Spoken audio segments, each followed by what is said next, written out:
travaux sur le cerveau ont débouché sur des découvertes intéressantes par rapport au développement de l'enfant. Alors d'abord, elles sont novatrices d'un point de vue technologique, c'est-à-dire que pendant tout le XXe siècle, la psychologie scientifique et expérimentale de l'enfant étudiait les comportements, c'est-à-dire les réponses de l'enfant, ses actions, le temps qu'il mettait pour répondre, ce qu'on appelle le temps de réaction, mais on ignorait ce qui se passait dans ce qu'on appelle la boîte noire, c'est-à-dire à l'intérieur de sa tête, dans le cerveau de chaque enfant. Or, ce sont des millions de cerveaux qui vont tous les jours à l'école et on dispose aujourd'hui technologiquement de caméras qu'on appelle d'imagerie cérébrale, qui permettent de voir ce qui se passe dans le cerveau des enfants, les réseaux de neurones qui s'activent alors qu'ils sont en train de résoudre un problème, de répondre à une question. Donc la nouveauté est là, et plus spécifiquement, on étudie à travers ces organisations, réorganisations du cerveau de l'enfant, du bébé à l'adolescent, les stades du développement de l'intelligence. Alors cela conduit à redéfinir autrement que l'avait fait Piaget les stades de développement de l'intelligence chez l'enfant et les processus d'apprentissage. Oui, parce que la théorie de Piaget, qui est fondatrice, essentielle, décrivait néanmoins le développement de l'enfant sous forme très linéaire, hiérarchique, comme on monte les marches d'un escalier avec des grands stades, des grandes organisations de la pensée qui se succèdent les unes aux autres. C'est vrai, hein, on remarque bien qu'il y a des stades dans le développement de l'enfant, mais quand on explore ce qui se passe réellement dans le cerveau, c'est beaucoup plus complexe que cela. On observe qu'à un stade donné, il y a en fait plusieurs façons de résoudre un problème, plusieurs réseaux de neurones, plusieurs stratégies qui entrent en compétition, et que parfois l'enfant se trompe. On croit qu'il n'est pas encore arrivé au bon stade de développement. Or, il a la bonne réponse, il a la bonne solution, mais il se trompe par incapacité d'inhiber ce réseau neuronal et la stratégie cognitive, intellectuelle qui y correspond. Et donc, son problème est plus un problème de compétition entre différents modes de compréhension de son cerveau que nécessairement d'être ou de ne pas être à un stade donné. Donc, ça rend plus complexe et moins linéaire le développement cognitif et cérébral de l'enfant. Parlez-nous un peu de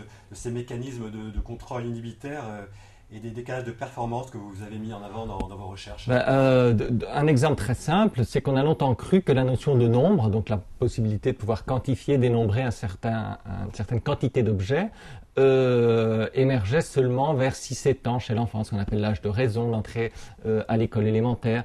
D'autres travaux plus récents ont découvert que déjà chez le bébé, dès 4-5 mois, au niveau de ses réactions visuelles, on peut voir qu'il est surpris par des événements numériques, arithmétiques, possibles ou impossibles. Si on crée des résultats inexacts, par exemple 1 plus 1 est égal 3. Donc des tas d'autres recherches intermédiaires ont permis de découvrir qu'il y avait des compétences numériques dans le cerveau de l'enfant beaucoup plus précoces. Donc ces travaux d'imagerie cérébrale ont pu montrer que quand l'enfant se trompe jusqu'à 6-7 ans dans une tâche, par exemple, où on met 4 objets écartés et 4 objets resserrés, il y a le même nombre, mais l'enfant dira il y en a plus là où c'est écarté parce que c'est plus long.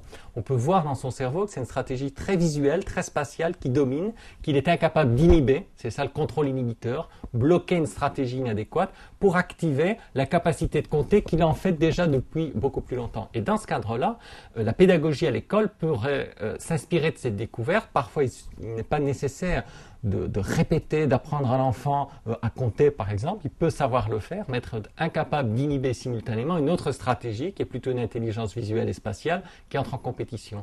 Dans un autre cas de figure, ce sera l'intelligence visuelle et spatiale qui sera la bonne solution. Il faudra inhiber une intelligence plus mathématique, par exemple.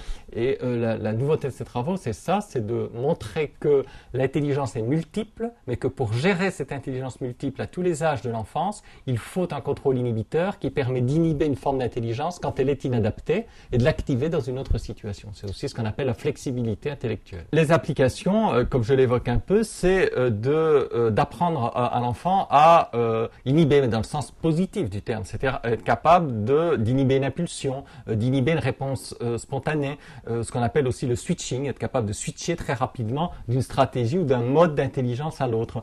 Et très souvent, l'école, comme vous le savez, a énormément renforcé une forme d'intelligence particulière, l'intelligence logico-mathématique par exemple, qui reste très importante.